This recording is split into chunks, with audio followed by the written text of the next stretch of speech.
We have a discussion about curse words here, so it's kind of hard to take them all out. Welcome to Your Music Saved Us, where two friends blast ourselves into the past to relive and recontextualize the alternative Christian music we grew up listening to in the 1990s.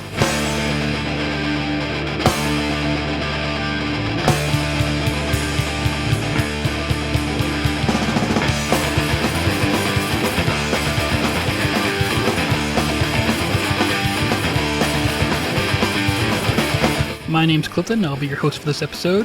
And joining me is a lost soul who often begs to get hit by a bat, Jay. How you doing today? I'm good, Clifton. And that description, it's been a rough year. Okay, I'll go with it. I mean, getting hit by a bat is better than some things. True. What are we listening to for this episode? We're listening to Huntington's 1996 debut album, Sweet 16. And how did going back to this and listening to it again make you feel? Well, funny enough, I turned 16 about a month after this album came out, so it made me feel like I was 16 again, driving around in my 1984 GMC Jimmy.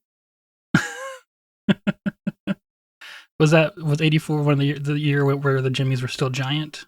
No, this was one of the little mini ones, like the smaller version. One of the S10 ones? Yeah. Okay. That's too bad. Jimmy's like a blazer for anyone that doesn't know. Yeah. Yes. All right, and where were you able to go to listen to this? I want to praise the Huntingtons for this, as their music is easy to find. It's on Spotify, Mm-hmm. They've got a ton on Bandcamp. It's all over the place, and I'm grateful. Well, Jay, why don't you tell us a little bit about the band? Okay, so the Huntingtons formed in early 1993 in Baltimore, Maryland, except initially they were known as Cricket, and at the beginning were made up of Cliff Powell and Mike Holt. Cliff was the older, cool guy who knew how to play guitar and had a thrash band. Cliff sold a tape to Mike at a church camp, and then a couple years later, Cliff ran back into Mike because Mike lived near a girl that Cliff liked. But in those couple of years, Mike had learned to play guitar too at this point, and he had a 4-track recorder where Cliff and Mike could track songs. So they quickly formed a band and started recording stuff. And at first they recorded some songs with just a drum machine. And by the way, you can hear all this. It's really cool. They've released all their old demos and stuff on their Bandcamp page or Spotify. But later they added Mike Pierce as the drummer, and they called their band Cricket. And Cricket existed from early 93 to late 1995-ish when they changed their name to Huntingtons. Probably from a combination of there being another band called the Crickets, which I think Buddy Holly and the Crickets, and I think the Crickets were actually still around, even though he wasn't. But also they had a change in the band's sound. I read that they saw a sign for a housing development, thought Huntington sounded cool, and they went with it. And prior to becoming Huntingtons, Cricket had a more kind of indie rock sound. They also had songs that were more specifically Christian, and they featured Cliff as the singer. And Clifton, I'm wondering if you could play Miserable Sometimes off of Cricket's, I guess, album called Beans. Yeah. And just let us hear a little bit of that. I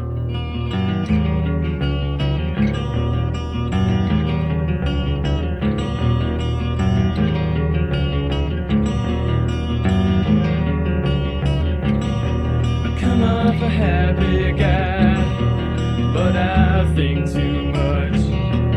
Everyone sees me smile. Would you be surprised to see me lose touch? Everyone see me cry. I get miserable sometimes. Yes, very grungy. Okay, and if you're listening to this, you've never actually heard the Huntingtons, that sounds nothing like them. But that was the song that got them signed to Flying Tart. So weird. I know.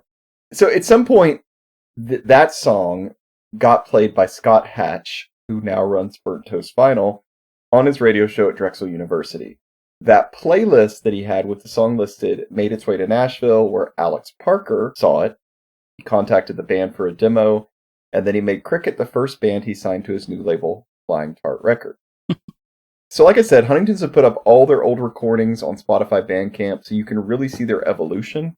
And by kind of the end of their time as Cricket, they were mostly playing more upbeat songs, kind of heading more towards that punk direction. But the real change, according to the band, came when Mike showed up to practice with the song Rock and Roll Girl. This is the same song we're going to talk about today. It later made it onto Sweet 16. And according to Cliff, they played the song like 5 times in a row. Cliff added background vocals, and they knew from then on that was their sound. And I think this was like late 95 that they kind of made this change. Mm-hmm. My understanding is Flying Tart kept postponing when Cricket could record their first album. So when they finally did, and I think it was very early 96, Mike had become the main songwriter and vocalist, Cricket was no more, and they were the Huntingtons. So I have the Sweet 16 album here in front of me. Which one of these handsome middle-aged men is Huntingtons? Yeah. None of them. By the way, those dudes look really old, don't they? I was staring at that cover for a little while. And honestly, they're probably like our age, but they look a lot older. Right. Yes. I was trying not to be too mean to them when I described them.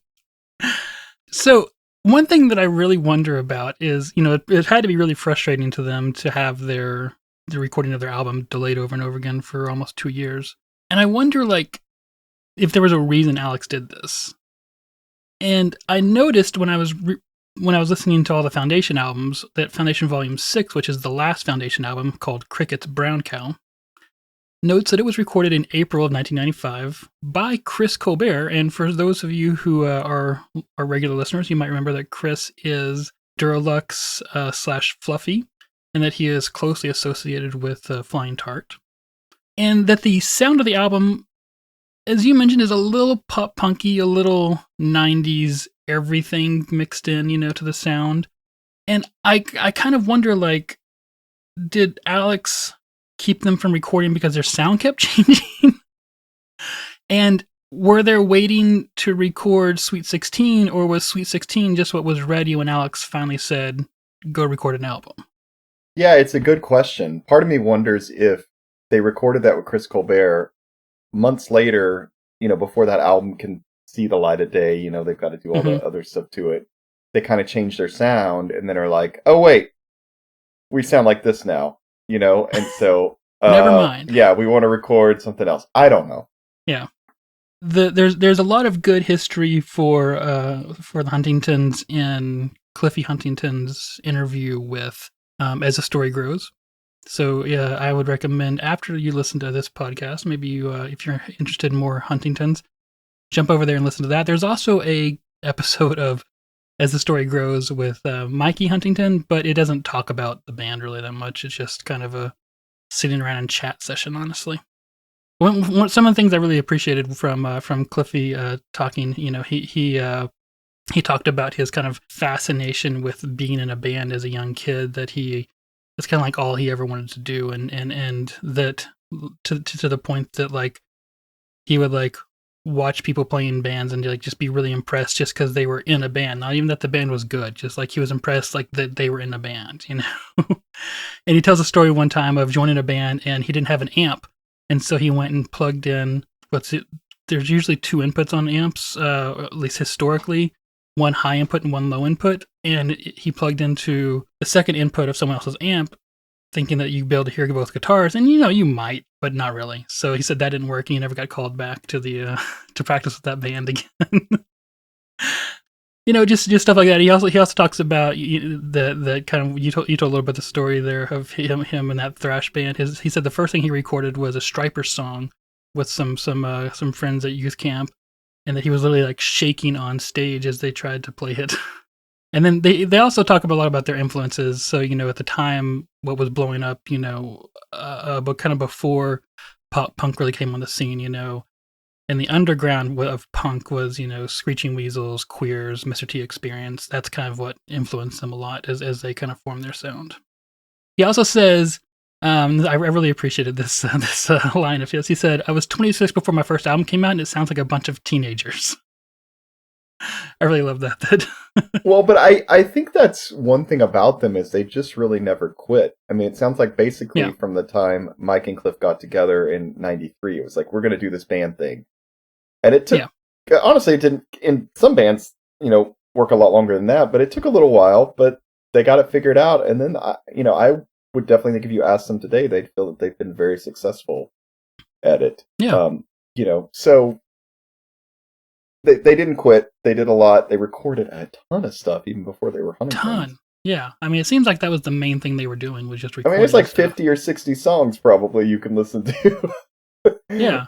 Some are different versions of the same song, but still, it's a lot. Not many, though. Yeah. just recorded a ton of stuff. And they even said, Cliff even said in that interview that they really didn't spend that much time like trying to play. They just, shows, they just recorded and wrote songs a lot. Yeah. So I guess if you do that over and over again, you get pretty good at writing songs. All right, Jay. So when did this album come into your life? So I first heard Cricket on the Sweet Family Music, a tribute to Stryper compilation put out by Flying Tart. And if Discogs is correct, I think it came out in January of '96. And I liked their cover of Makes Me Want to Sing, which, funny at the time, I'd never even heard the original version of Stryper, because it just, my age, when Stryper was big, I was like 7 or 8, it just wasn't happening. But then how did you run upon a Flying Tart album? I think I just liked the way that looked, and it had, I think Joe Christmas was on it, Jesse from Poor Old Blue. There was a couple that I was like interested in, so I was like, okay. And so, I started paying attention to Flying Tart. They had ads in magazines. Somewhere I saw that Cricket had changed their name to Huntingtons. Their album was coming out that summer, so as soon as it came out, I picked it up. Do you have any fond memories of it? Nothing specific, but I remember listening to this a lot. I kept it in my car, and I think I made I had a tape deck in my car, and I think I must have made like a tape version of the CD, because I remember that was the thing that was in my car, and I just listened to it over and over and over. And like I said, I turned 16 basically right after this came out, so this was kind of like the perfect car companion album for me. Yeah, I personally don't remember finding this band. I just remember always having listened to it. Kind of, I don't know, just kind of ubiquitously there. I don't know. It's kind of weird. Well, they put out a ton of stuff, so. Before going back and listening to this, did you have an idea of what to expect? Yeah, because I've revisited this a lot, so I knew exactly what to expect. There's no surprises here for me. Well, let's talk about this album. The first song, I Really Don't Like It. In thinking back about this album more and doing this show today, it occurred to me this song kind of had to go first. I'll be honest, it's not my favorite song on here. I think there's catchier ones, but it just starts off with a bang. It's kind of just straight into the song. Like it's a snare drum hit, and then boom.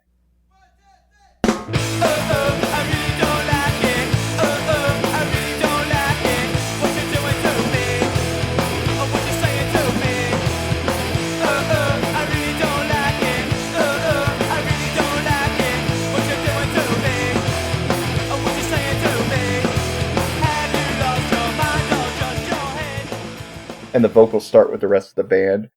And it's just like, I really don't like it. I mean, it's very simple, very short song.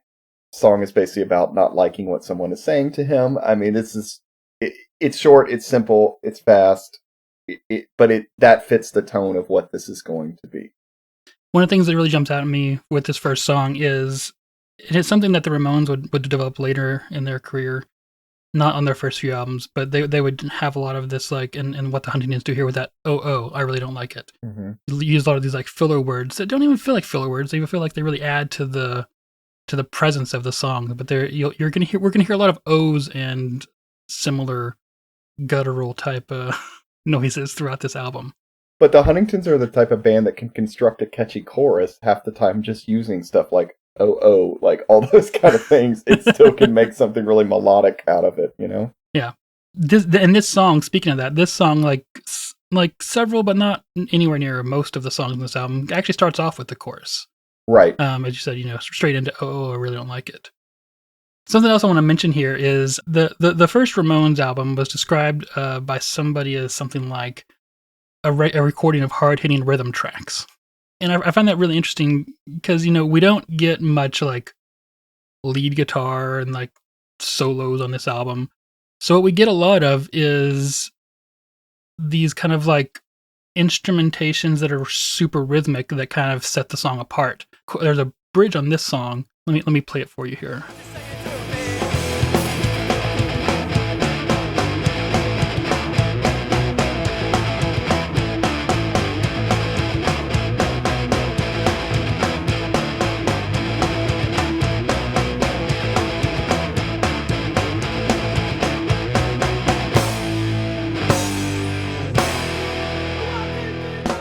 So we have this kind of like, instead of coming out with a lead part or a solo or something like that, we just have this kind of really rhythmic instrumentation that kind of creates the hook of the song musically.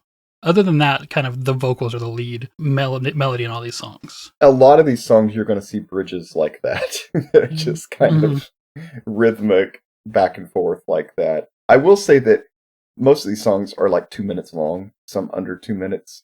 There are 19 songs on here. 18 of them are original. There's one cover of Be My Baby, which we're not really going to talk about.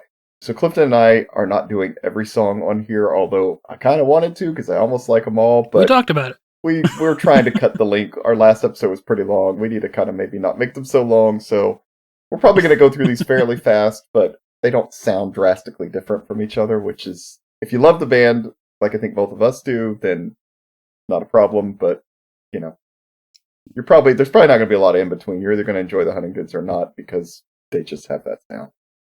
So digging into the lyrics here, Jay, do you, as we talked about the chorus, I really don't like it. I really don't like it. What you're doing to me, what you're saying to me. Do you think this is like an allegory for like rebuking Satan? Like, is this kind of like a get behind me Satan type thing? No. Well, then what is it? I think just somebody said something and he didn't like it. So, just that. Yeah. Okay. That's nice. Well, let's move on to the next song. Track 2, Moms in Rehab. This one has a little bit of an intro, at least compared to I Really Don't Like It. Mm-hmm. One thing they do on this one that's a little different from some songs, and it kind of has like a seesaw type of verses, like the vocals go kind of back and forth, they bounce a little bit back and forth during the verses. And it's got some really nice background vocals leading into the main chorus, which they do pretty well on this album in a lot of places. It's something it's not the first thing that probably pops in your mind when you think about this album, but then when you kind of dissect the songs, you're like, oh yeah, there's some nice background vocals in a lot of these places. Yeah, something that really stood out to me is I didn't think about it before we really started sitting here and listening to it. And there's a lot of background vocals, there's a lot of gang vocals or dual vocals, and it's just like, it's really more complex than you think it is. Like if you're just kind of casually listening to it, there's more going on, and it's not still super complicated, but it is catchy and fun and interesting, and there's just, they keep it interesting with the tools they have. Right. And like, as you said, there is a kind of a little intro to this song. It kind of starts off with that kind of like high intensity rhythm thing, but then it actually jumps into a bit of a lead part. Let me play that here.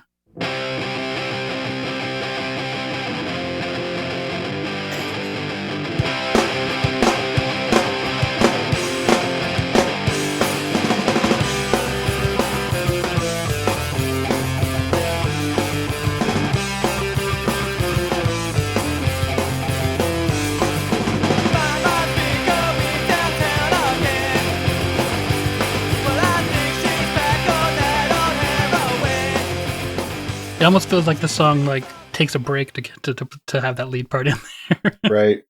And it's not that Huntingtons aren't incapable of writing lead parts. If you go back and listen to their foundation stuff, there's lead guitar. Right. Yeah, for sure. So it's it's a choice by them to follow the mold of this kind of early punk rock theme, I think. And yeah, they do have that kind of like kind of to the vocals, that, as you said, seesaw thing. I like that quite a bit.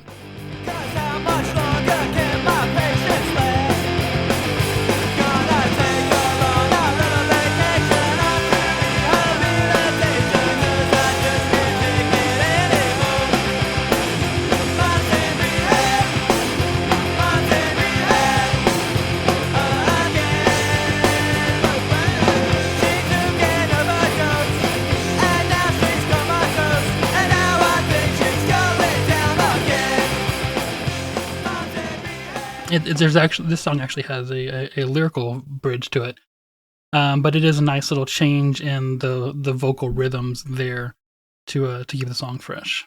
And the bridge, in case you didn't catch it, is she took an overdose, and now she's comatose, and now I think she's going down again. This song also references the Montel Williams show, which I looked up. It ran from 91 through 2008, so, you know, it fits. It makes the song kind of dated now, but it's also kind of funny. So once again, you know, digging into the lyrics again here, Jay, as you said, she took an overdose and now she's comatose. It's kind of a sad song, you know. Do you think this is like an allegorical expression of like falling short of God's demands from us, kind of just over and over again? Because it's like, it especially says like mom's in rehab again, you know? No. Okay. I think this is kind of what Ramones and a lot of those, like, I guess you call Ramones core type bands do, where they're, for some reason, and I know we've talked about misogyny and things, and now I'm thinking about these songs, I'm like, okay, but like for some reason that genre of punk, they have a lot of songs about, like, for lack of a better way of saying it, girls that are kind of screwed up for some reason. Usually it's females, which is not great now that I'm thinking about it with the, you know, a lot of stuff we've talked about in other episodes, but that's just kind of the genre that they're playing, is they always have songs either about girls that they like and they've got a crush on, or girls that have sometimes strange problems. So, yeah. It's funny because I always thought of the Ramones as kind of progressive in that way, in that even letting women into their lyrics is, you know, because you know, it could be, you know, why is it Jackie who has an overdose? Why not Jack? You know, so I always felt like they were a little progressive in that way, or at the very least, just like Jackie having an overdose is more sympathetic than Jack having an overdose. Maybe, I don't know. Okay, right. I don't know. I never thought of it as misogynistic, though. Is it? I mean, I didn't at the time either, but then I start thinking about, you know, have we ragged on some of these other albums, and now I'm like, ooh. But I think the thing is, and I feel like I even knew this at the time when I listened to this, is that I knew it was like a joke. Like, I knew Mike really didn't have a mom that was in rehab. You know, like, I just, and I'm kind of shocked that I didn't think that, because God knows I took a lot of other stuff really seriously, but I think you could just know from the style of music and everything that this is just like, this is the type of stuff they write, you know? Yeah. All right, let's move on to the next song, track 3, JW. Obviously about Jehovah's Witnesses, so let's go. Okay. You know, it starts off with a punk count off, that 1, 2, 3, 4, and this one has such a catchy chorus. I love the background vocals. This was probably my favorite song when I first heard the album, and if like 16-year-old Jay had to pick a single, this would have been it.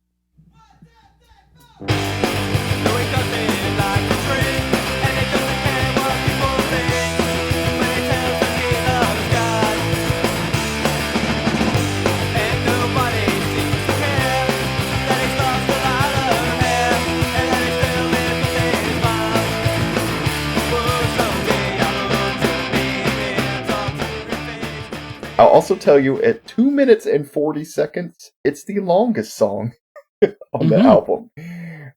And, you know, my question, Clifton, because JW, sorry to spoil it, stands, I'm assuming, for Johnny Walker, but not spelled like the whiskey, spelled Jonni Walker. So, and it's a mystery to me who this man is, you know, and I've Googled, I've searched, it's hard to do it without the whiskey coming up. Yeah, it is.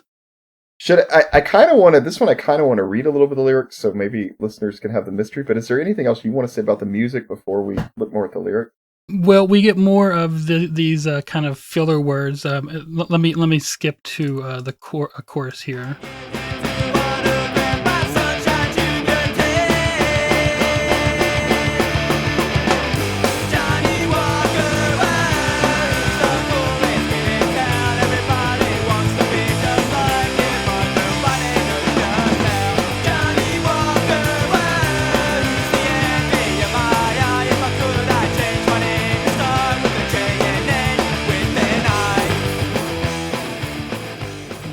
Johnny Walker, whoa, not just Johnny Walker.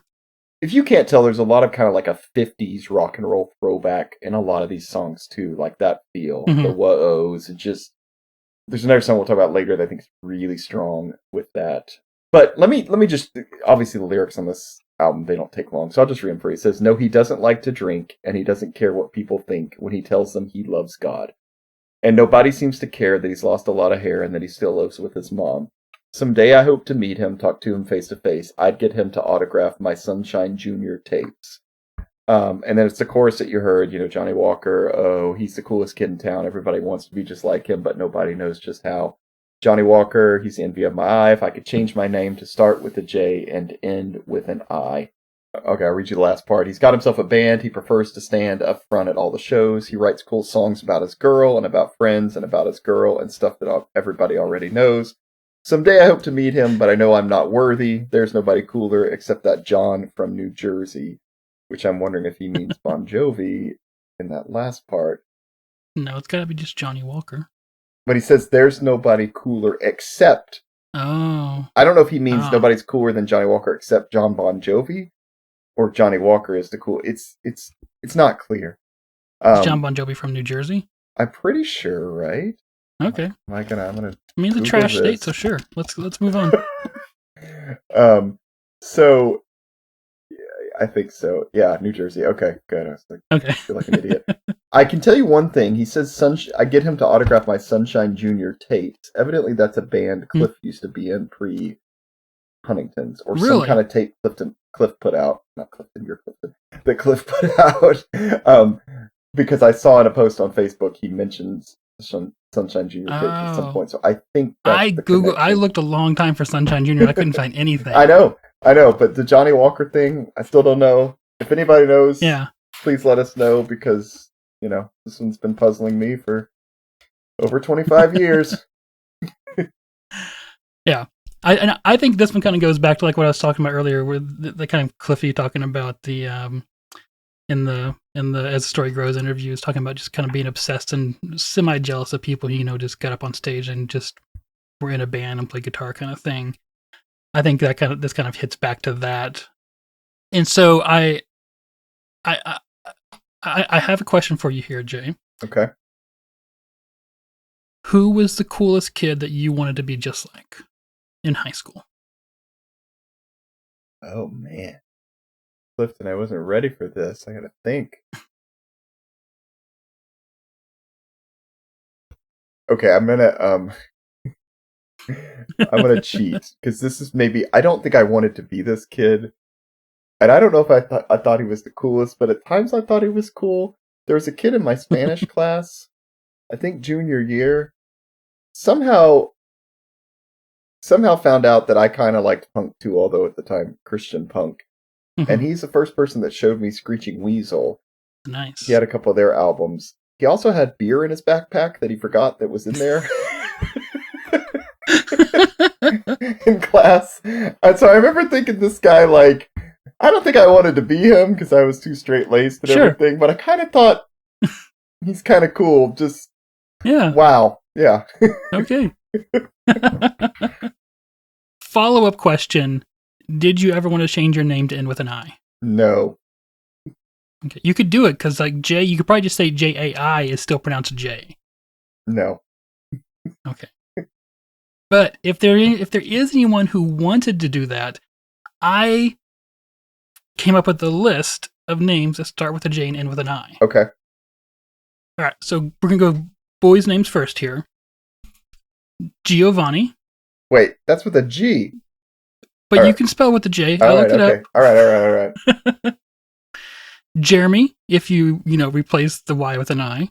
Okay. Jedi, right? Cool. Has somebody really named their kid Jedi? I don't know. I'm sure they have. I'm sorry if you're out there listening and you named your kid that. Okay, it's cool. Anyway. Jimmy, once again, if you just replace the Y and end with an I. Right. Jeffrey, if you once again replace the Y and end with an I. That seems real weird. Okay, yeah. Yeah, it is. All right, some girls' names. Joni. That's pretty obvious. Mm-hmm. That seems pretty normal. Joy, A lot of people, I looked it up, Joy with an I, Joi, is actually a pretty popular name. Okay. Judy with an I. Okay. Or Jackie with an I, either the French or English spelling. So you can do Jacki or Jaccui. Right. And then Jerry, Jeri, is also another popular girl's name. There you go. So, if anyone wants to change their name or maybe name a child a name that starts with a J name with an I, your research is done. Perfect. You're welcome. Yeah. Thank you, Clifton. Not a problem. Do we think this is actually a kid? Because it does mention that he's losing his hair and that he still lives with his mom. Like, as a high schooler or a kid, it shouldn't be weird that you live with your mom. Yeah. I mean, I get the sense he's a little older. Yeah. Maybe like 30s. Yeah, I'm thinking so too. Starting to lose that hair. Still living with mom. Yeah. I mean, I knew kids in high school who were already losing their hair in high school, but still, I don't think that's what's going on here. No, I don't think so. Yeah. Okay. All right. Let's move on to the next song. Track 4, She's Probably Over Me. This one kind of continues almost from the last song, like straight in with a drum roll.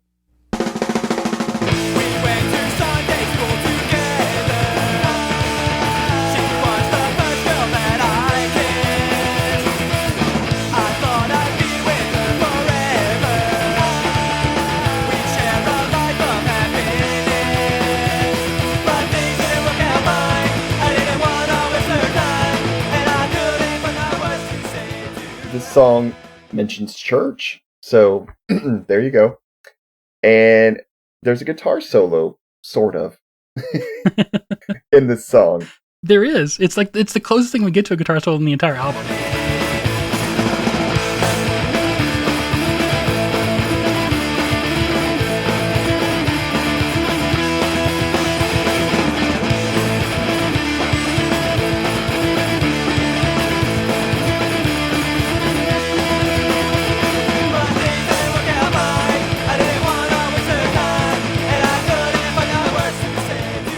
It's a very Ramones type solo. It's like one note over and over again, and then a little like riff off of that note, and that's it. I like it. It's catchy. Yeah. Chorus, she's probably over me now. She's probably, and I think probably all of us have thought about that at some point. So this is the first song where I really, really noticed how much like dual vocals there are in this album. Mm-hmm.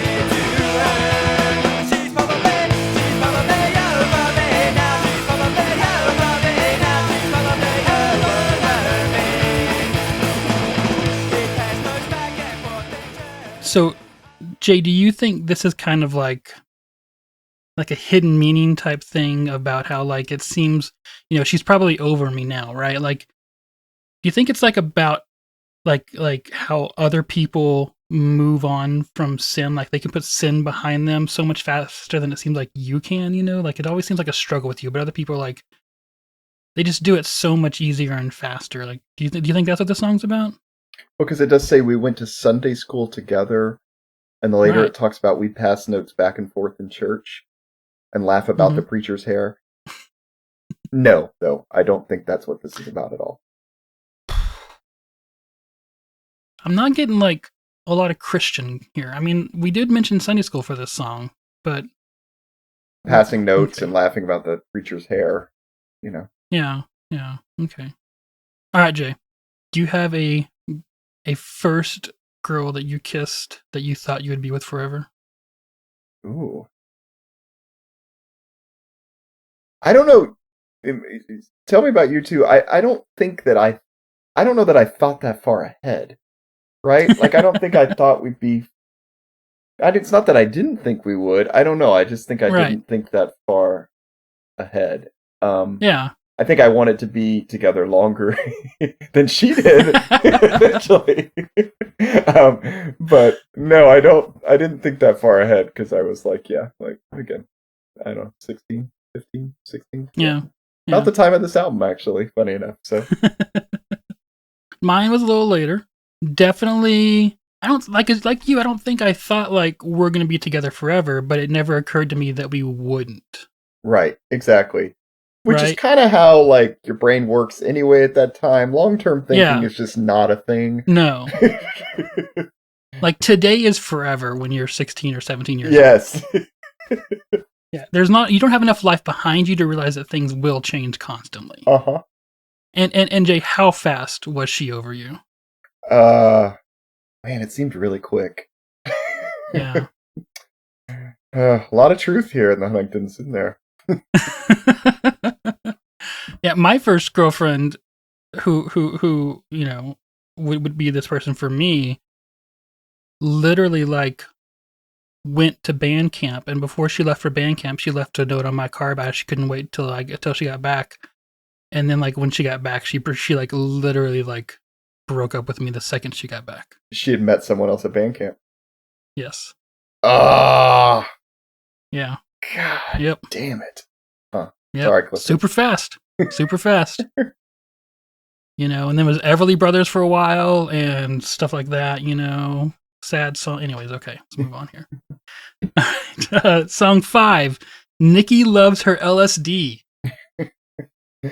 This song, and I would love to kind of actually check like how fast this is, but it seems slightly slower than some of the other songs on the album. Like, this is a little...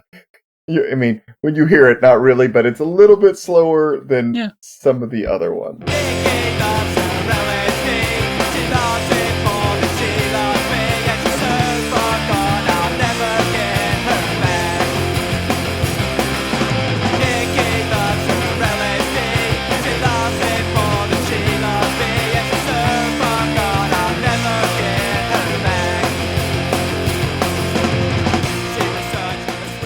Yeah, you're right. It's not quite at breakneck speed. Right. Here. Yeah. And you already heard about half the song because this one is super short, super simple. Yes. Basically, the part you didn't hear was just she was such a sweet little girl, got lost in a big dark world. They took her heart away. Now there's no price she won't pay because Nikki loves her LSD, and it just repeats. Mm-hmm. And that's it. Yeah. So this is the song that's been stuck in my head the entire 2 weeks that we've been leading up to this. Just Nikki loves her LSD. Yeah. There's a lot of earworms on this. That's funny. I've had other ones in my head, but yeah, of all the ones, this one. Okay. Yeah.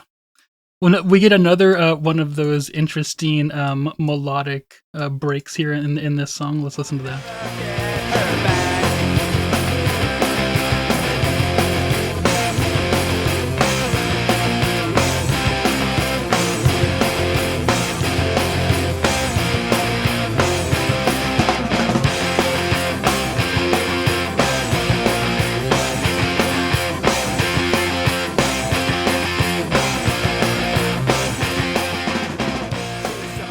There's even a second guitar there playing a harmony there. You know, and I didn't notice how similar that was to what they did in I Really Don't Like It till you pointed it out. Yeah. But this stuff's just kind of hidden in the songs, and you just... one song flows to the next, and it all sounds good, and there you go. And they're kind of just fun, joyful little songs. Mm-hmm. About Nikki loving LSD. All right, Jay. More hard-hitting questions here. Okay. How many times have you done LSD? 0. Lame. Yeah, like... Okay, did you ever lose someone to do an LSD? No, I mean, that's what you got me thinking, like, of all the drugs, and not that I'm really in this world, but I don't know anyone that's ever done LSD. Yeah. I guess it's easier than Nikki loves her mushrooms, right? So yeah, I guess it kind of works, right, with the rhythm and stuff of the song. Yeah. Did you ever do any drugs in high school, Jay? No. I was a good either. little boy. Yeah. Yeah. Well, we're very uncool, so we're gonna skip the next song. I did want to mention here, you didn't mention doing Martin's Pretty Girls, but I wanted to stop here and just pause for a second and ask you a little bit about these lyrics. So first off, Jay, do you know how, like, when you're with a pretty girl, things usually turn out wrong because, you know, they know what they want and they know how to get it?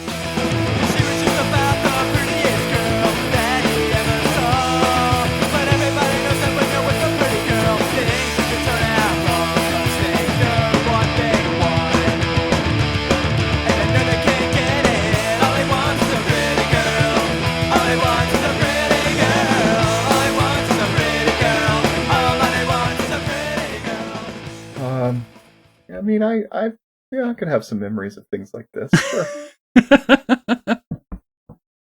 This is the song that I felt was a little misogynistic, just because it's a little I don't know, but also maybe Martin's just a simp. I think that's how they use that word.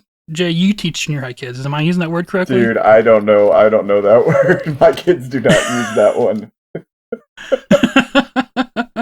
I looked it up on Urban Dictionary to make sure I was using it right, and I think I'm using it right, where a simp is just someone who will do anything for a pretty girl, or it could be turned around, obviously, or any combination of genders. But I think Martin is just a simp. It says, he worked hard all night and day just to have her by his side, but she threw away all the money he made and he lost all his pride.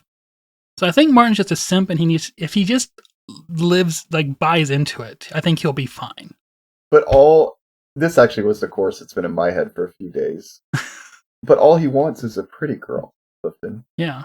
And so maybe that's his problem, is he's a little too focused on looks. It's true. And he's maybe, because of that, he's attracted to very maybe shallow girls, and, it's never going to work out. You're saying we can all learn from Martin here. I'm thinking so. Martin needs, though, to learn from himself first. Ooh, and has he? I don't know. God, we have so many questions for the Huntingtons, right? So many we need to ask. So Martin either needs to go full bore into being a simp, or he needs to back off of the pretty girl thing and appreciate other things about women. Yeah, and not that he might end up with somebody very pretty, but I think if that's the main thing he's focused on, it's not going to work. I can get behind this. All right. Join us next week for another episode of Montel Williams. All right, let's move on to another song here. Track 10, Teenage Queen. Yeah, so we skipped a few because we can't do them all. This one starts with Mike singing, and then the rest of the band comes in, which is kind of a nice variation. I like how they keep things fresh. Mm-hmm. She's got a job at McDonald's, but I don't care. She had a lot of strange colors in her hair, but a job in her hair for like me.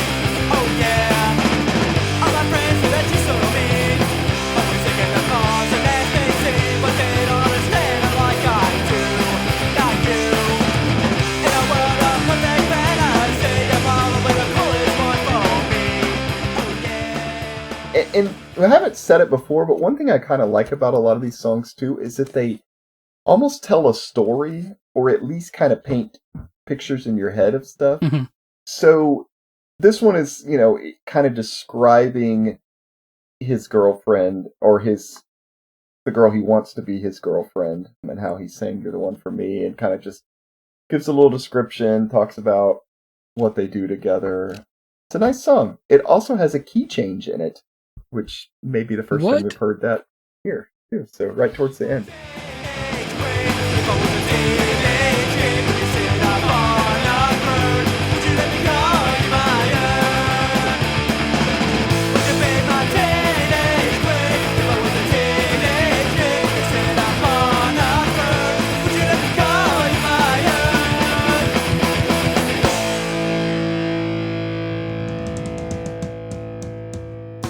I think this is probably one of the most standard pop punk songs on the album. And not quite as much like Ramones' Core. But weirdly enough, it's also the messiest song on the album. It's one of the hardest ones to really hear the vocals for.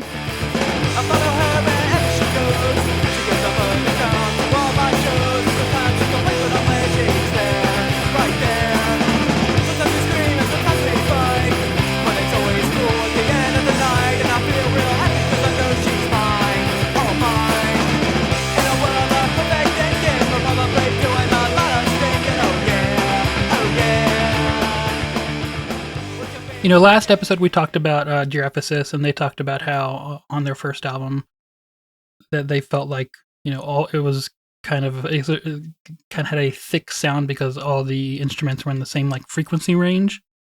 That's what's going on here in this song too. Is there's too many things in the same frequency range, which is, I think it still sounds good. It's just kind of because of that, it seems like the messiest song on the album. Reading the lyrics, like I like see this so the song's kind of about fighting, right? It says, all my friends say that she's so mean, always aching to cause a nasty scene, but they don't understand her like I do. In a world of perfect fantasy, you're probably the coolest one for me. Would you be my teenage queen if I was your teenage king? And then in the next verse is, I'll follow her wherever she goes. She gets off early to come to all my shows, blah, blah, blah. Sometimes we scream and sometimes we fight, but it's always cool at the end of the night. And I feel real happy because I know she's mine, all mine. So Jay, I was like, when I read this, I kind of see kind of a thin veneer here over kind of like the wrestling match between Israel and Yahweh, and kind of how at the end of it, Yahweh was like, I like a fighter. That's why he renamed him Israel. No, I think this is just about a girl. It's just about fighting with a girlfriend. Yeah.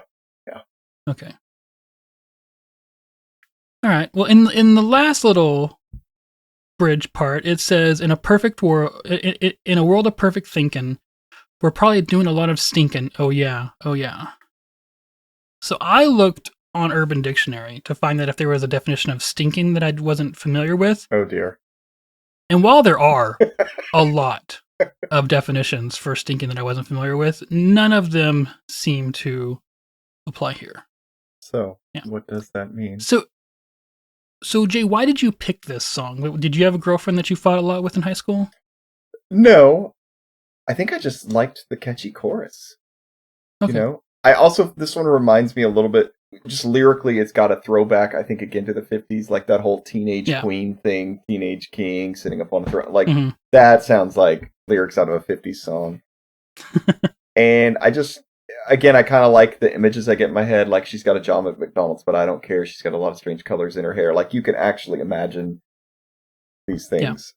Yeah. They do a very good job setting a scene very quickly. I think also, if you had the tape version of this might lead off side 2. I can't remember, but for some reason I remember this song it does. pretty well. Oh no.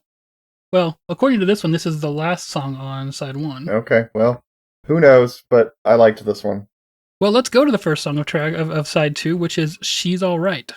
This is another song that I feel like could have been a single off this. I think this is probably, aside from Johnny Walker, like the other maybe best song, just as far as like really catchy. Mm-hmm. It kind of starts with a count off, then a drum roll and a guitar riff, and it just really catchy. This is definitely one of those that's like, like for half the chorus is just those things, but it's just catchy. Like, it just works for what it is. It really does. Yeah, a lot of O's. She's all right.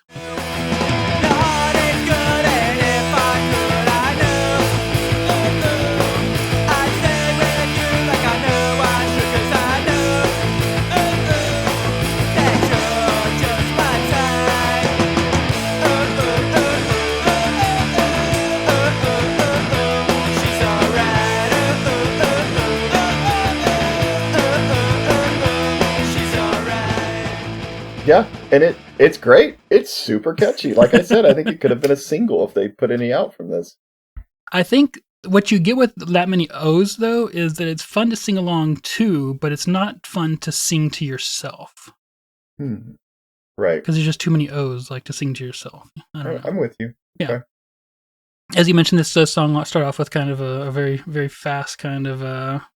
I'm going to go to something similar to how it starts, but it's acting as a bridge here. So let me fast forward to that.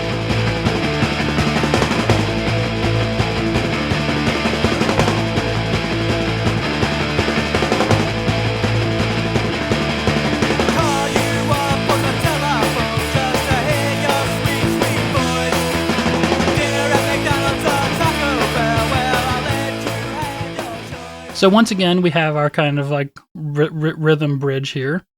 But something else happens here that kind of goes back once again to the Ramones as far as punk rock. I don't know if it was used before that, but very interestingly, what's happening here is when So there's only like 2 chords here, right? And the Ramones faced this problem. They had to figure out how to make 2 or 3 chords sound cool.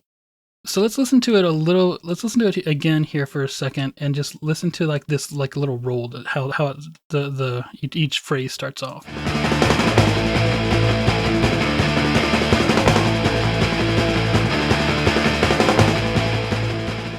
So you get that like that drum goes da-da-da, but the guitar also goes. What it's doing there is there's like let's say you're gonna play a G chord.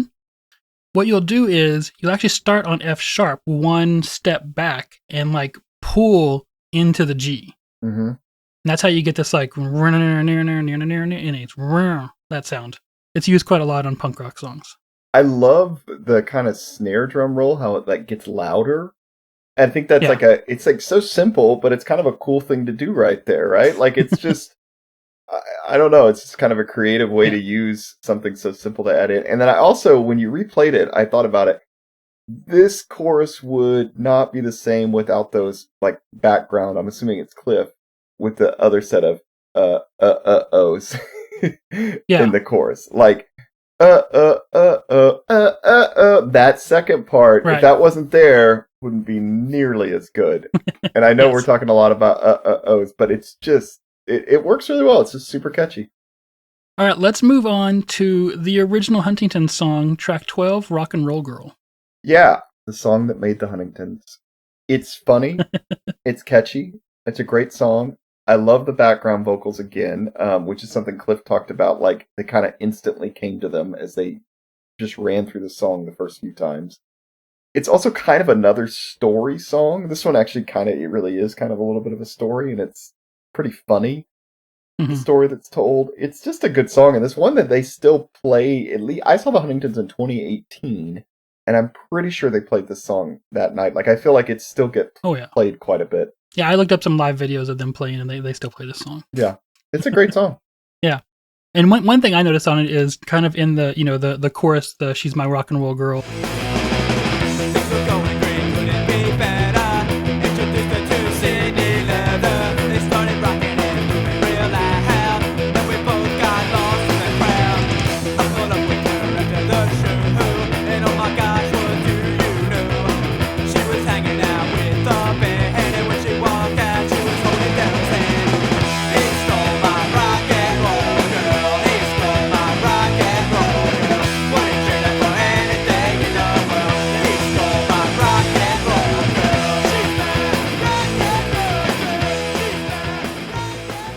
And you don't think about it, but there's the even though Cliffy's vocals are just kind of like screamed in kind of a primal way, there's actually a harmony going on here in that Mikey is walking down, she's my rock and roll girl, and Cliffy's going up, she's my rock and roll girl. Anyways, yeah.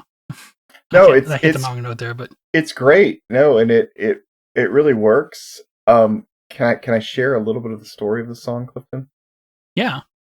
So, I'm not going to read all the lyrics, but basically, he sees a girl, ask if she wants to come to a rock and roll show with him. Not his band, one he's watching in the audience. It's so exciting. He's so pumped about it.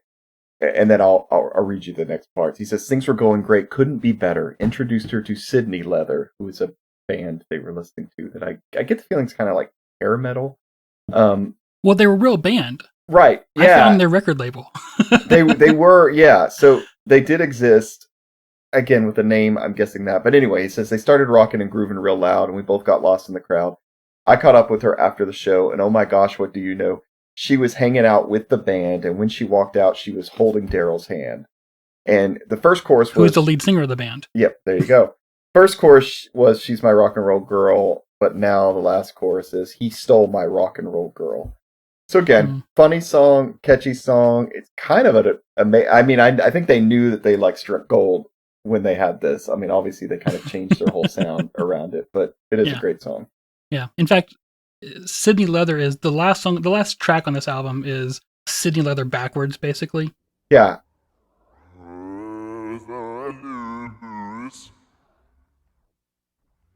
Sydney Leather.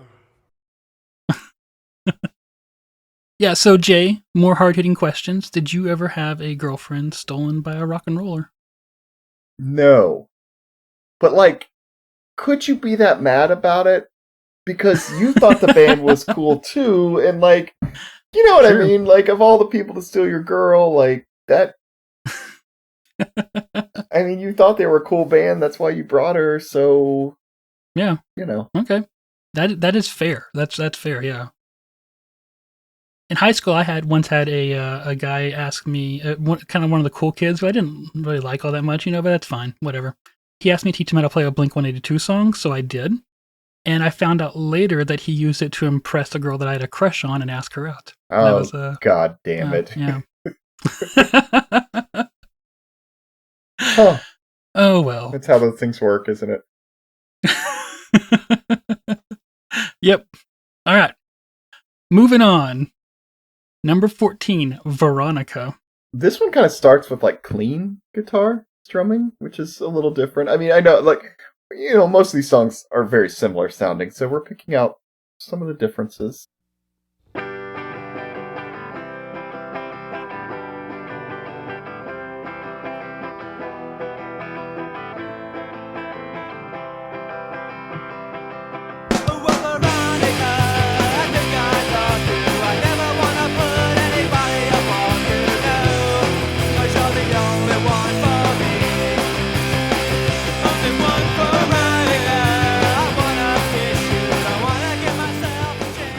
I want to say this song, and I think the clean is part of this too. This song is very 50s-ish sounding to me, like a real throwback, both in the lyrics and the sound on this one. Even the name Veronica, like, to me, is a throwback to that. So this one is, I mean, this honestly could have been written by, like, a band back then, just probably a little bit more slow. But otherwise, like, it's Veronica, I think I love you, never want to put anybody above you, no, because you're the only one for me. So this one actually does start with the chorus, too. Mm-hmm. But he says, do you remember the night at the dance when I walked up to you and I took your hand, we danced all night and I held you so tight? I mean, come on, that sounds exactly like some kind of 50s doo-wop or, early rock type stuff. This one has another good use of background vocals and just another catchy song. There's a point right here where he misses a note I want to play, because it's great. When he says, I held you so tight, on tight, he really misses the note here.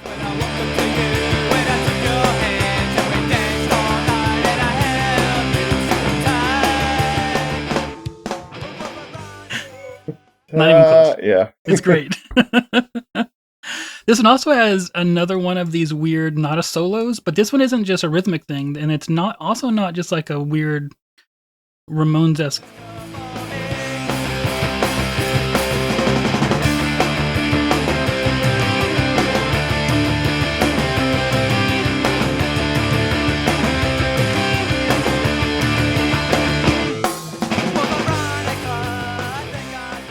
I don't know. If this was high school rock era, I think they would have used a keyboard for that, all of the Screeching Weasels. Yeah, I think you're right.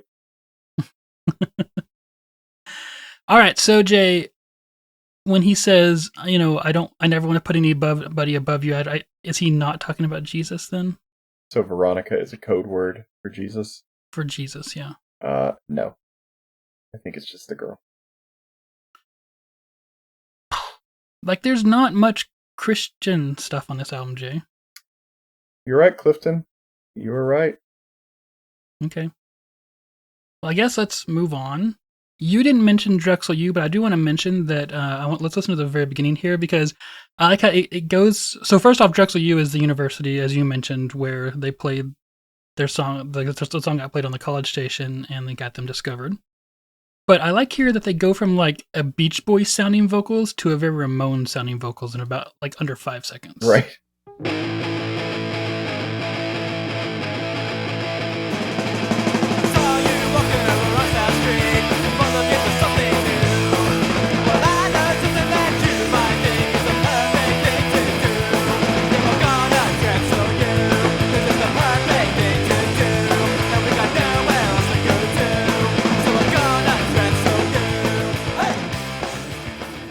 The verse there is it's very Beach Boys. You could probably associate it with just early rock and roll, but it's very Beach Boys. And then they go straight into this very punk rock chorus, yeah. Yeah, I remember even hearing that back when I first got the album and thinking that sounded like the Beach Boys. Like that's how on the nose it is Yeah. right there. Which like that works with this style. I mean, the Queers had lots of songs that sound almost exactly like the Beach Boys. Like that's Right. definitely another band that this kind of genre borrows a lot from. Yeah, the Queers were another one of those bands that kind of made pop punk through the mid '80s, kind of holding on to that Ramones-esque sound. Yeah. All right, track 16, Heavy Metal's Alive in Baltimore. Yeah, I wanted to talk about the song not because it's the catchiest song. It's not really. In fact, I honestly wish it were a little bit catchier. All the cool girls in the tight leather skirts with the high heel shoes and the big steel shirt. There's no other place to be. Hey ho, let's go get a fun of me. Oh yeah, get me in the door. Oh yeah, I want some more. Heavy metal's alive in Baltimore. But I really like the story behind it, and again, it's kind of funny. And I didn't know the story until more recently, but it's based on at least Mike and Cliff, possibly the other Mike, the drummer, going to see the Ramones. The only time they saw the Ramones play live in February of '96 at this place called Hammerjacks in Baltimore. And my understanding was Hammerjacks was like a place where like a lot of kind of metal bands played. And the Ramones are not metal, but you know, they were really active in the '80s and stuff like that. And so anyway, they went to the show and they're looking around, they're like, "Oh my god, heavy metal is alive in Baltimore," because tons of metalheads in the audience. Yeah. So yeah, it's a funny song. It's not the catchiest, but I just kind of like the images I get as I listen to it. I don't know if there's a lot of references in the song, but there's like they mention Vince Neil, who was the vocalist for Motley Crue, and then the last line of the lyrics is "Hey ho, let's go get a lobotomy," and of course, "Hey ho" is a very classic Ramones kind of nonsense vocals or lyrics, and it's on their first album or second album. They have a song about teenage lobotomy. Yeah, I thought the so Ramones maybe that's talked about that, yeah. right? I don't know if there's more references in the rest of the song that I just didn't pick up on, but there's those two. Also, funny enough, in 1981 with their album Pleasant Dreams, the Ramones kind of took a slight detour into metal sound that they later admitted was something that their label asked them to do in an attempt to sell any albums at all because people did not buy Ramones albums. Huh. Interesting. All right, Jay, you didn't mark any more songs on the albums to be talked about. Why didn't you mark Secret Agent Johnny Bravo? You know, actually, I thought about it. I'll be honest, because Yeah. it's catchy too, and the guitar part's really catchy. I just felt like we couldn't cover them all. Yeah, it was, at least from my memory, it was my friend Stuart's favorite song on the album, so he really appreciated that song. All right, so overall, Jay, what do you think? I think it's great. I still love this album, and I'm going to be Mhm. honest, and I know this is probably not cool with some people. I think it's my favorite Huntingtons album. Honestly, I know a lot of people disagree. Probably even members of the band disagree with this, but it's the one. It's the one I started with, the one I probably listened to the most. I think the songs are really catchy. Probably a criticism is, unlike a lot of their albums after this, where they would kind of vary up, like this, they'd have some of those really like faster kind of, still in that Ramones core thing, but faster edge songs, and they'd speed up and slow down more, and like you said, they bring in keyboards, they do all this stuff. Nope, all these songs are almost the same speed, same style, but I just think they're really catchy. Like, it's not easy to write a catchy song like this, and No, I'm a fan. yeah, I agree, and like I said earlier, it's kind of just a bunch of like joyful fun. Like you can tell they were having fun doing this, right?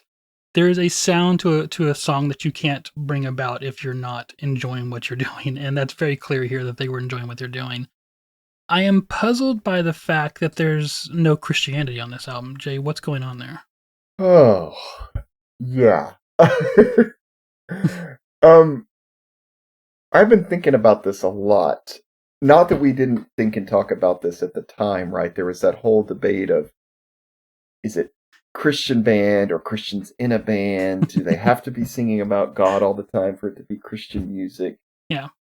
So it's, I don't know. I mean, here's my train of thought. a little bit on this just for this specific album, but like, you know, Flying Tart, the label this was on, came out of the Christian market. Alex Parker, from what I understand, worked at REX, which is a kind of a Christian alternative label, formed his own label. So the bands that he got kind of came from this Christian world. Some of those bands, though, didn't write or sing about God at all. The only reason they were Christian is because, basically, of the label and the world they came from. And the label probably wouldn't exist without Christian bookstores. Right? Right. Because that's kind of the distribution channel. system, yeah, for what it went through. And so, I don't know, when I started thinking about this more, I was like, okay, if Christian bookstores didn't exist, there were no Christian labels, what would happen to this album? Probably this one, honestly, would be put out by a regular label. Like, I think the Huntingtons could have been on Lookout or one of those labels that had that similar sound of punk stuff. Some of the other albums we've covered probably would have gone nowhere because people would have been like, no. But it seems like the only thing that makes these albums Christian is because they're in Christian bookstores. Which then just, the more I started thinking about this, the more I was like, oh my god, this is like even more problematic because like Christian bookstores kind of took off because, you know, people have disposable income and these bookstores gave people a place to belong. And kind of by like buying stuff, that's how you became Christian, right? You know, if I'm purchasing something Christian, I'm like drawing closer to God. I don't know. It's kind of like we have a hybrid, right? So I'm doing my part by saving the planet because I bought a hybrid, which is not true, but like it's the same kind of idea, right? I'm purchasing something, so it actually like means something deeper than that. And I don't know. The more I just started thinking about Christian bookstores and all this, and it's just like, oh my god, it's just capitalism, just cloaked in kind of this righteous thing, and And let me make this even worse in that, you know, Christian bookstores at first were like a place that's just say, here's where you can buy your Christian stuff, like the stuff that doesn't appeal to other people, right? Right. But over time, and especially through the 90s, they became more of an insular culture where the people who were shopping there now had a completely different, like they weren't exposed to the outside world. They could choose to go to a media place and have Christian music and Christian books and Christian magazines and Christian artwork and Christian whatever, and never expose themselves to the outside world. Yeah. And so in a way, it kind of helped create the world that we live in today, where you have this very insular culture that doesn't recognize the rest of the world. It's such a good point, yeah, because, by their prime, which I think was around this time, like the late 90s, like, you could get everything there. You're right. Movies, books, you know, music albums. Like, there was no reason for you to interact with anything that wasn't in that realm, and that's a problem. Specially branded mints. Yeah. Do you remember Testaments? Yeah, exactly. Right. Everything. The little t-shirts they'd sell that were just knockoffs of other stuff. Yeah. That's a good point. Yeah. And it it was a problem. And I was digging more into this idea of like what really made this stuff Christian. And I want to read you a quote that this is from a book called Apostles of Rock. The subtitle is A Splintered World of Contemporary Christian Music by J.R. Howard and John M. Streck. And in this, he quotes a guy named, I believe, John Fisher from CCM magazine. So, Contemporary Christian Music magazine. So let me just kind of jump to the quote. He says, Fisher suggests in an article in Contemporary Christian Music that it is helpful to think of Christian music in organizational terms, rather than trying to decide, is it Christian because of, sorry, this is me talking, not the quote, rather than trying to decide if it's, you know, Christian because it's Christian singing it, which can be problematic if they're singing stuff you don't like, right? Or if it's, you know, explicitly singing about God. Well, what do you do when it's somebody who you don't view as a Christian is singing about? There's all these things that start to be a problem when you have those definitions. So this is what he says. I'm going back to the quote. Christian music, he argues here, is music that is promoted, distributed, broadcast, and sold primarily by and to Christians. At this point, then, CCM is no longer defined by the thematic content of its lyrics, but by corporate relations and market characteristics. And I thought, wow, well, that probably is the most accurate description of this. Mm-hmm. And then when you learn that, like, some of these Christian record labels, like Word and some of the bigger ones, were actually owned by the larger secular labels, I don't know. It's just like this whole world that so many of us were caught up in was really just like another market and another way to sell things. But yet it had a lot of meaning for us. And again, I think even like, the Huntingtons must be Christian because they came from the Christian bookstore and are on this Christian label. Mm-hmm. And not that they're not. They haven't ever said they're not. But I'm just saying, like, that was the only way you knew. Is because, well, they say they are, so it's fine, you know. And like, right. And I'm thinking back, like, why did I need that? What was wrong with just picking up, like, you know, the Queers, Squirt and the Riverdales, like one of those other bands that sounded like them from another place? But yet I needed that permission, and I needed it to come in that certain package. Yeah.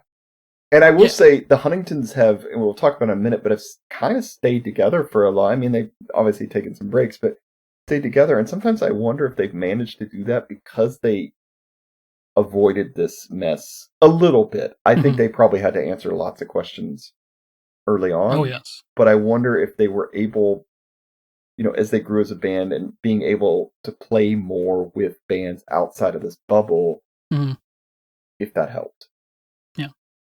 How did you think about it at the time, like in high school? How did you think about the Huntingtons? I think that was the question, right? Like, I think it was just like, oh, they're Christians in a band. They play this style of music. It's cool. Yeah. Similarly, I always thought of them as like a clean alternative. Yeah. To like, you know, so, you know, they don't cuss, they don't talk about drugs, and so it's a more than Christian, it's a non-worldly alternative to the secular bands. You're right. The no cussing thing was really important. Like, oh, it's clean music, right? For some reason that was like super important. Still important. If you read the if you're on Facebook and you follow the groups like Old School Tooth and Nail or 90s Christian music there has been recovery some group. Debate about this. You're right. Recently, especially with the new Under Oath album where they cuss on it. You know, yeah. It's funny that I don't know that was such a big issue at the time because I wasn't really thinking about what they're singing about. As long as they didn't say these words, it was okay. I mean, Huntingtons are singing about Nikki loves her LSD, and I mean, I know it's a joke, but all this stuff. But hey. They're not saying shit or fuck or anything, and so it's totally fine. Yeah. This reminds me, there's that quote, and I'm probably not going to say it exactly right, but I'll get the point, by Tony Campolo, that kind of I'm well-known person in the Christian world, but he had a really good quote, and he said something about, and I'm not going to get the number right, but he said something about, you know, there's thousands of people dying of hunger today in Africa, and you don't give a shit. And then he said, and to add to that, more of you are upset by the word I just used than the fact that there are people dying right now. And it's like, ooh, damn, like, that's true. Like, so true. Yeah. I remember once when I was in high school, I was like younger high school, probably sophomore. I remember I got mad and I said fuck about something. And I remember afterwards having to come, like, I was just like, I guess I'm just the kind of guy who says fuck, you know, like and then of course I had to, like a couple weeks later, I was like, no, I should stop this. You know, I had to repent from it, you know, and all that stuff. But yeah, there for 2 weeks, I was just, you know, I was okay with that I was the kind of guy who said that. Yeah. Right. All right, let's sum all this up. Maybe let me read for you here a very long quote, and if I do a bad job, maybe I'll just cut it from the As the Story Grows episode. But this is Cliffy Huntington. It's about 55 minutes into the As the Story Grows episode with him, where he talks about this to some extent. He says, we'd done this thing, we had started in, and we're kind of a product of this Christian punk rock and Christian music scene, and yet we were not a Christian music band at all. Some of the members are Christians, but the band itself, our lyrics, we were never about proselytizing. God was never the reason for our band. Record labels would always try talking us into recording some songs about God because they could sell us more, sell more albums if we did that. We were like, no, we're not going to do that, because if we did that, it would make us just like those testaments or something like that in Christian bookstores. We'd be selling the gospel, and we weren't interested in doing that because the gospel is not why we're doing this. We're doing this band because we want to do a band. Sorry, we didn't feel called, to use Christian lingo here. We didn't feel called to be in a band. This is not a music ministry. This is guys in a band because it made us feel a certain way and we liked it. That was it. There was nothing we did that was any different than what the Queers did or what Screeching Weasels did or what any of the other bands from that era did. It was the same thing. We just didn't swear because we were good boys.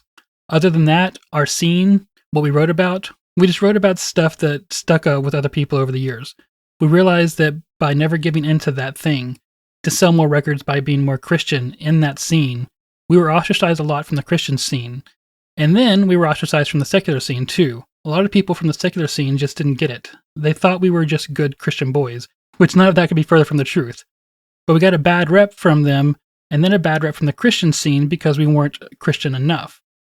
We were in this middle-of-the-road band. We could have been a lot bigger, but we realized we kind of built ourselves a legacy because we never sold out.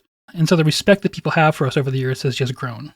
And to follow that, I want to say I found an interview with them from a 1999 issue of HM Magazine, and Cliffy says basically the same thing. There's a lot of money to be made in ministry.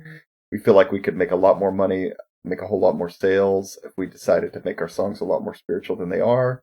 But we don't feel that we're supposed to do that. So this is almost 15, 20 years before that interview. Right. He's saying the same thing, which I'll be honest, I have a lot of respect for. Like, I think it's cool that they stuck with that the whole time. And especially, I know early on, I'm sure they were getting a lot of flack for it. Yeah. When they were especially before they were established. Right.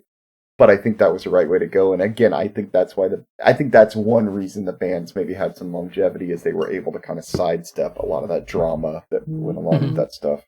I also appreciate comparing it to Testaments, which is just which are the stupidest thing ever. It's just like, this is a normal mint, but what we're going to do is we're going to add a little cross into the mold, and then we're going to put verses on the wrapper, and now it's a Christian mint, and we can sell it at the register of Christian bookstores. You might be able to get someone to accept Jesus in their heart if they have one of these mints. Sure. It's an evangelism tool. Yes. Yeah. All right. So what'd you think of the artwork, Jay? Well, considering it's completely copied from a polka group called The Naturals in the 1960s, which if you look this up on Discogs, the photo's actually in color. It works for this album. I don't know how they got away with copying this blatantly like this, but maybe the group just isn't around anymore. No one bothered to, mess with it. But it works for it. It's not amazing, but, for their first album, it's all right. Yeah, even the back is from that album. Ah, interesting. Okay. I mean, the picture is replaced with a picture of the actual band, of the actual Huntingtons, but it's the whole back layout. They just is copied the same. It too. That's funny. Yeah. On the back, the picture is of Mikey is playing a jazz master, which he plays bass, but he's playing a jazz master here, a Fender Jazz Master. Mikey with an E does have drumsticks and a snare, and then Cliffy has a very expensive Rickenbacker here, so definitely not their guitars. And then I like this. It says, this record can be played with either stereophonic or monophonic equipment with no degradation of sound quality. On the inside, there actually are some other pictures of the band, and in the thank yous, they actually mention Uzziah, which is 121.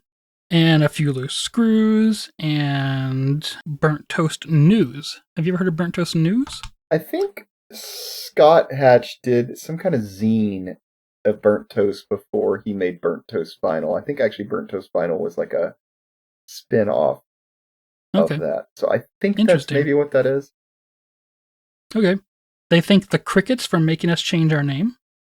And then a bunch of other stuff. Garlic Press, as you've mentioned before, Flying Tart, Goaty Hook.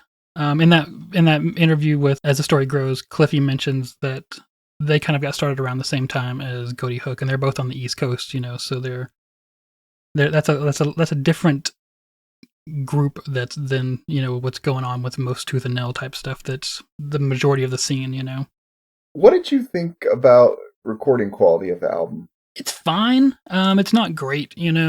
I read that it was never mastered, and mastered is just the part where they come back and they make each track the same relative loudness as all the other tracks, so then they don't like get blown away from one track to the other, and it's fine. Like there's nothing in it that jumps out to me. Never has been that jumps out to me as that being missing.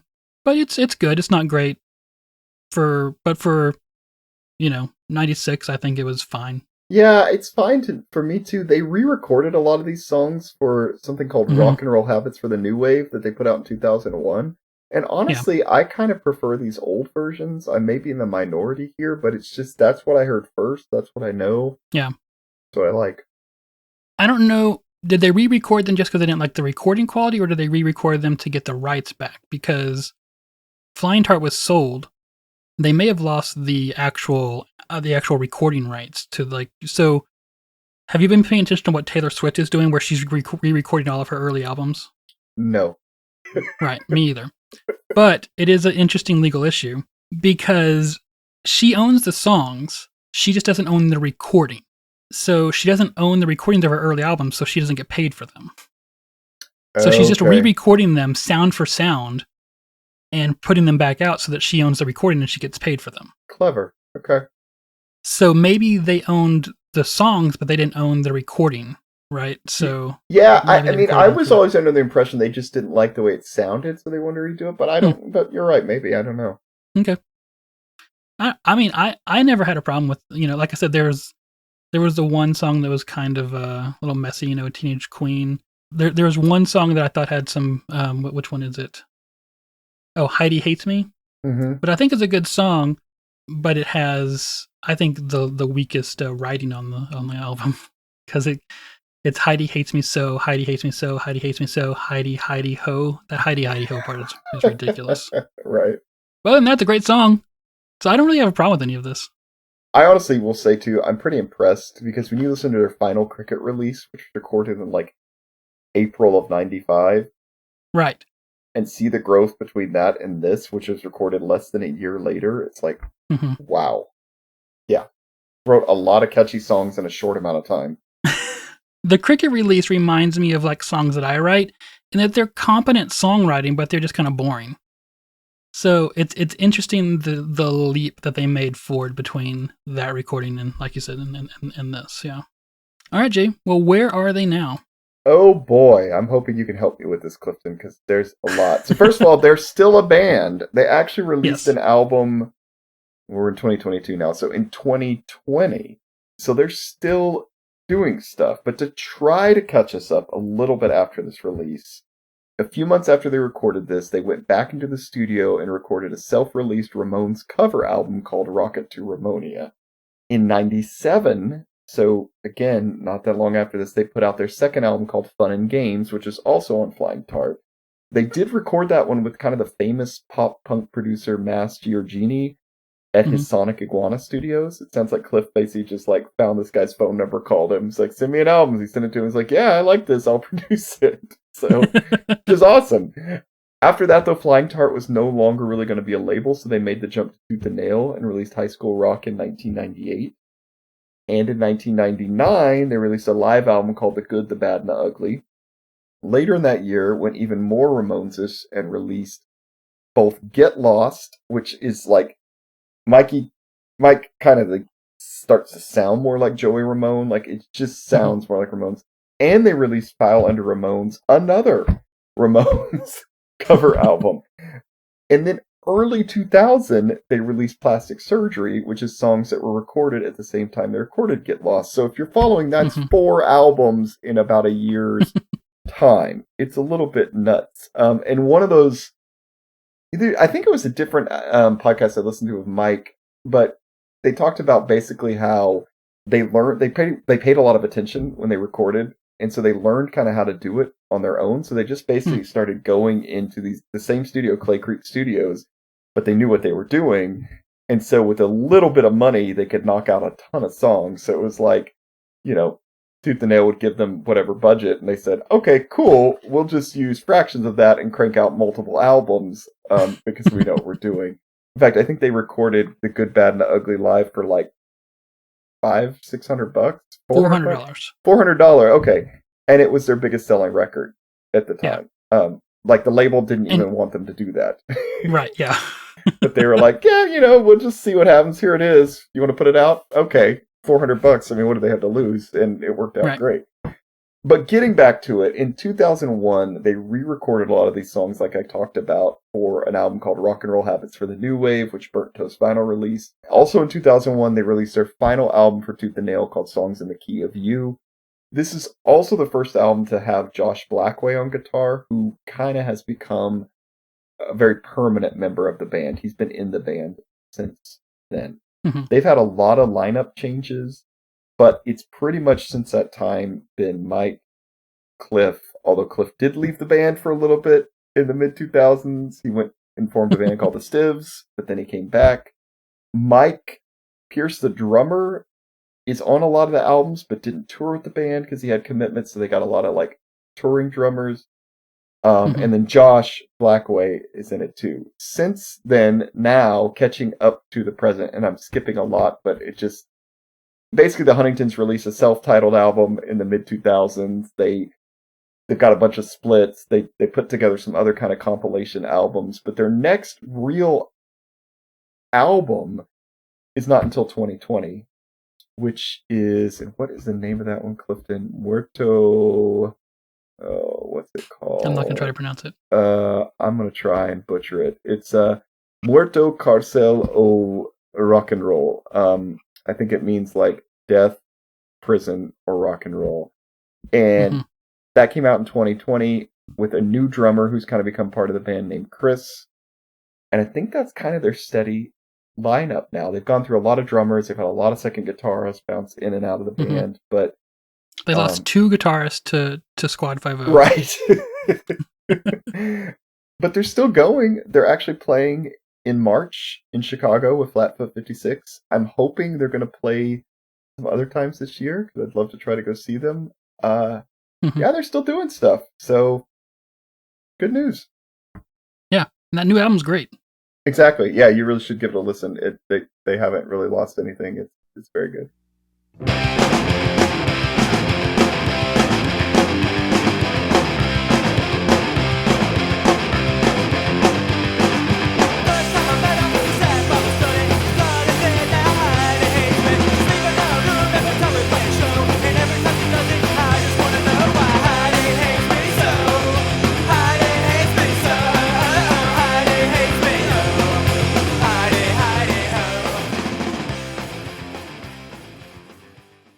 All right, Jay, we've had some requests for albums to do next, but I can't find any of those messages right now, so I guess we'll try that again next time.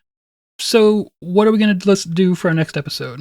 We are listening to Plank Eyes, The Spark. Awesome. Yeah, so Plank Eye was one of my favorite bands in high school, and this is the first listenable album, I think, by them. Spill's a good album, but it's just... They needed to turn the bass down a little bit. You can skip Spill and move to this album. Yeah. I think most people would agree. It's fine to start with Spark. It's more punk rock, but it's not. Okay. All right. Cool. The Spark by Plank Eye next time. Sounds great.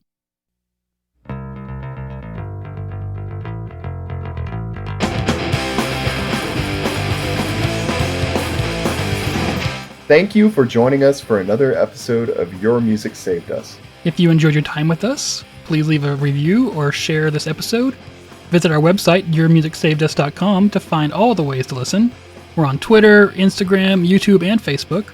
Join our Facebook group or follow us to keep up with the latest or interact with us. Send compliments and disagreements to yourmusicsavedus@gmail.com. We do check that every once in a while. The music in this episode is the work of the Huntingtons and is used with apologies, not permission. Yeah. And all of their stuff is on Bandcamp. Of course, you can stream it on Spotify and probably other places, but all of it's on Bandcamp if you want to throw some dollars their way. We encourage that. It's good. And there's some live shows on there too, and of course all the Foundation albums go over there. And they have merch. They just put out a new t-shirt that Yeah. actually says Heavy Metal's live in Baltimore. I think I'm going to order one. So there's some cool stuff on there. Yeah. Yeah. And you know what's really depressing is that heavy metal is still alive and well, and it's really like mind-numbingly around. It's just everywhere. Oh, man. I guess you don't want to cover Yeah. like a Barren Cross album. We're not going to do Striper No. on this show. Okay. Yeah. All right. I feel like heavy metal has become like the dad rock, where dad rock used to be like 60s garage rock. Heavy metal is like the new dad rock. Well, I mean, like yeah. everyone is just playing it. Yeah. All right. Bye. See ya.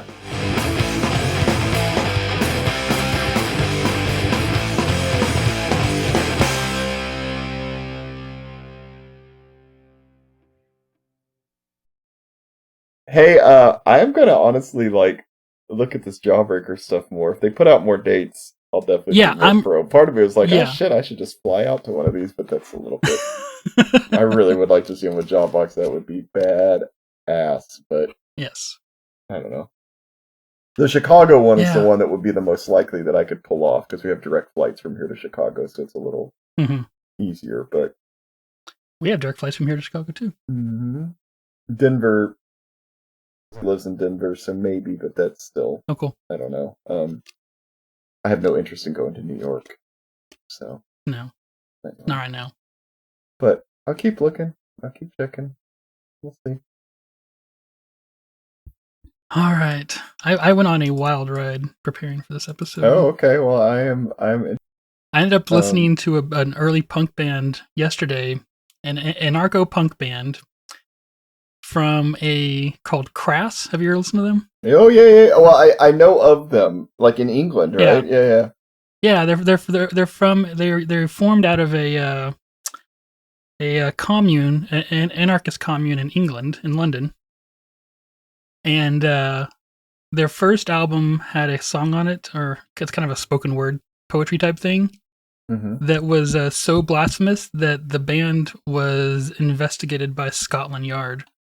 I'm gonna add another twist. Did you know they were friends with Chumbawamba? You remember that band? I get knocked Really? down. Interesting. And Chumbawamba Yeah. is actually an anarchist group, and they're really Yeah, fascinating. I know. Because their politics are not at all what you'd think. And they even one time on TV, one of the women in the band, it was some big interview in America, like basically told people to steal their album. It was just like, yeah, we don't care, steal it from the bookstores. They're like, we already got paid. And so, yeah, they're pretty fun too. Anyway, I have a newfound appreciation for them. Yeah. Well, cool. Yeah. I also spent a lot of time listening to Screeching Weasels and the Mr. T Experience. Mm-hmm.